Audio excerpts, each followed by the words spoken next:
Baiklah, di sini ada budaya positif yang harus kita terapkan kepada anak didik kita, yaitu peserta didik. Ada tentang posisi 5 posisi kontrol kita sebagai pendidik. Terkadang Bapak Ibu, kita ini salah dalam memberikan hukuman kepada peserta didik kita. Ternyata ada 5 posisi kontrol yang harus kita laksanakan, yaitu yang pertama ada penghukum, ada pembuat rasa bersalah, ada teman, pemantau, dan manajer. Tapi ternyata yang sering kita gunakan selama ini di sekolah yaitu penghukum dan pembuat rasa bersalah.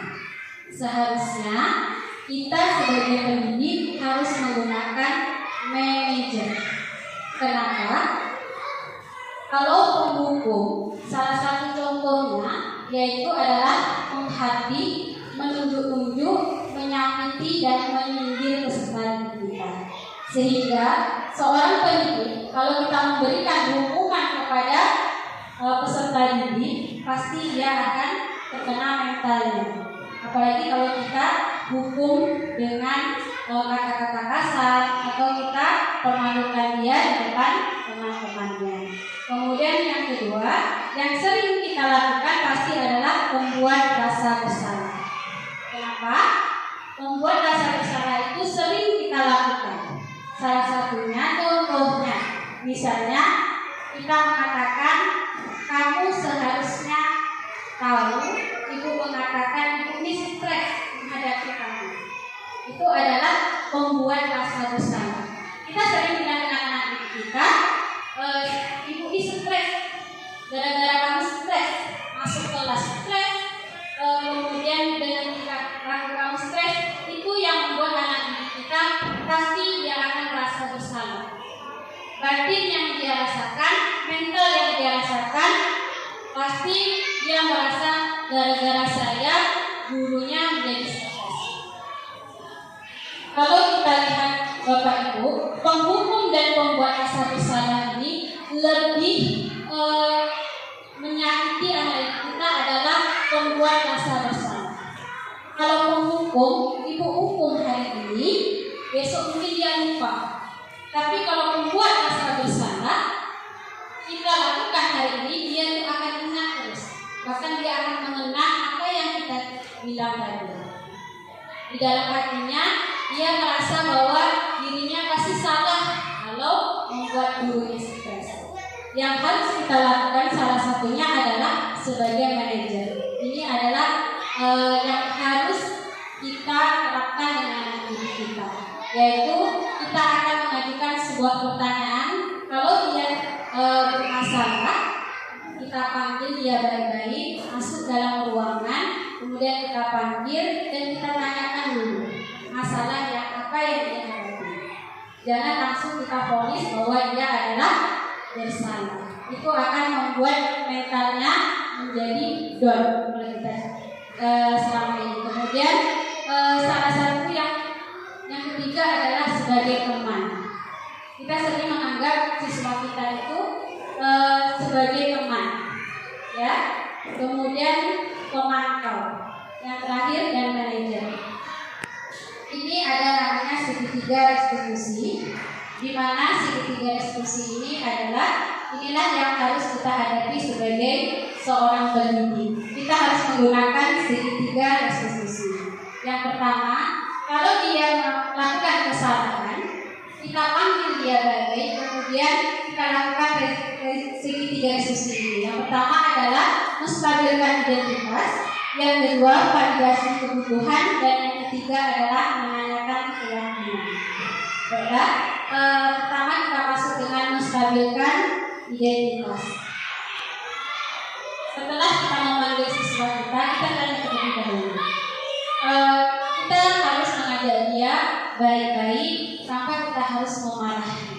Yaitu pertama kita harus kalau dia seandainya terlambat ya Bapak Ibu, terlambat datang ke sekolah sudah 3 atau 4 kali, kita jumpa dengan guru pikirnya ternyata dia sering datang lambat sehingga menyebabkan pembelajarannya itu menjadi terlambat. Yaitu kita lakukan dulu diskusi yang baik. Salah satunya kita tanyakan, kemudian kenapa dia harus terlambat? Apa yang dia lakukan selama 3 hari itu dia terlambat? Apakah dia sering tidur malam, atau sering main game, atau main HP dan lain sebagainya? Kita tidak boleh memvonis dia yang terlambat langsung kita hukum. Karena ini kita sudah tidak boleh lagi menghukum siswa kita dengan alasan-alasan apapun. Karena kalau kita tahu sekarang mental anak itu adalah tidak seperti dulu. Kalau dulu mentalnya mental tangguh.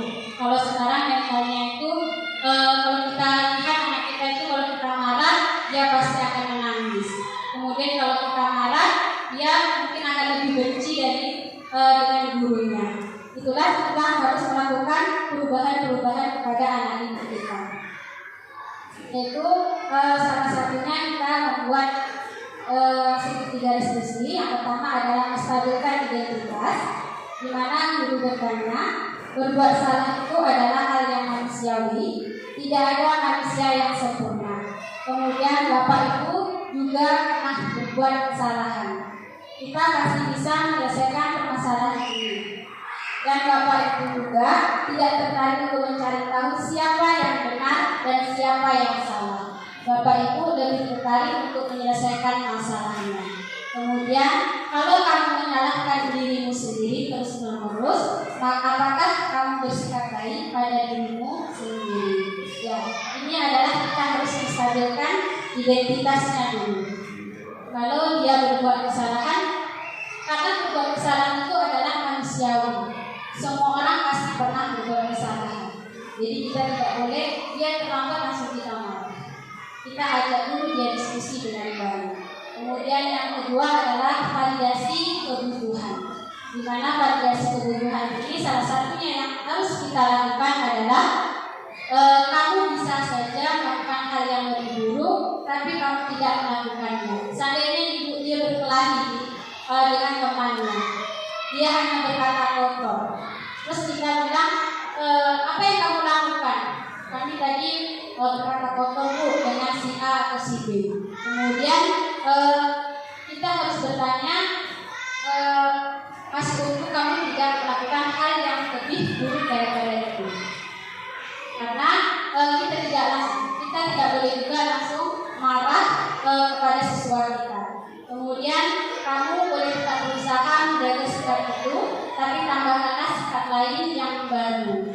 Seandainya dia berkata kotor, kita lebih berhalus lagi. Ya, kemudian yang terakhir adalah menanyakan keyakinan. Menanyakan keyakinan ini adalah apa nilai yang kita percaya di kelas atau sekolah kita. Kemudian nilai-nilai universal apa yang telah kita sepakati. Karena sebelum kita masuk kelas, kemudian awal kita masuk kelas kita sudah membuat suatu kesepakatan kelas. Sehingga kesepakatan itulah yang akan digunakan siswa kita ketika dia melakukan kesalahan. Jadi kita menanyakan, kalau kamu terlambat, keyakinan kelas apa yang telah kamu langgar? Pasti dia akan menyebutkan Bu, disiplin. Nah itu adalah keyakinan kelas yang telah dia buat. Karena keyakinan kelas dan kesepakatan kelas itu dibuat oleh siswanya sendiri, kemudian baru kita rangkumkan. Karena kalau dia menulis sendiri, dia pasti akan tahu kesepakatan apa yang telah dibuat di kelasnya. Jadi kita sebelum memulai pelajaran atau sebelum kita di awal masuk pelajaran, itulah harus kita membuat kesepakatan kelas. Jadi kesepakatan itu harus disetujui oleh siswa dan gurunya. Setelah itu, ketika dia berbuat kesalahan, kita akan menanyakan kesepakatan apa yang telah dia langgar. Ternyata ada tanggung jawab, ada disiplin dan lain sebagainya. Itulah yang harus kita terapkan kepada anak didik kita. Ya, mungkin hanya itu Bapak Ibu yang dapat saya sampaikan tentang budaya positif. Terima kasih atas kerjasamanya. Mudah-mudahan kita sebagai pendidik bisa menjadi lebih baik. Saya dengan wabillahi taufiq wal hidayah. Assalamualaikum warahmatullahi wabarakatuh.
masuk betul. bisa menuliskan Masuk hal anak-anak ibu tulis di kertas.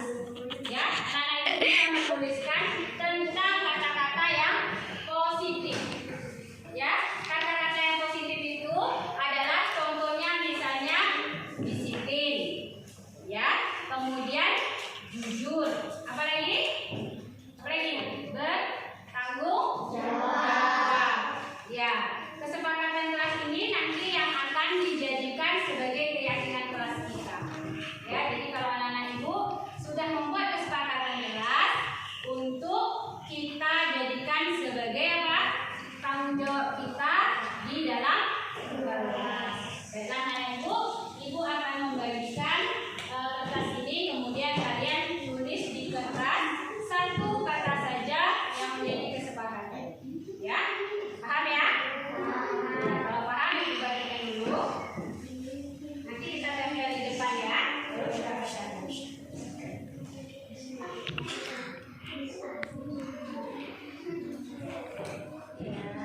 Penggaris engkau. Ya, satu saja ya. Satu saja ya.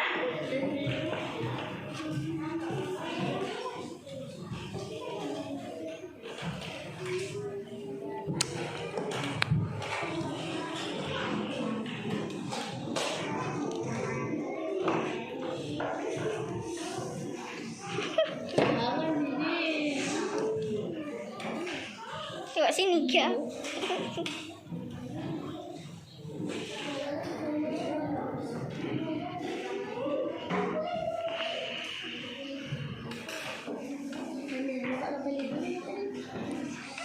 Nyimpan.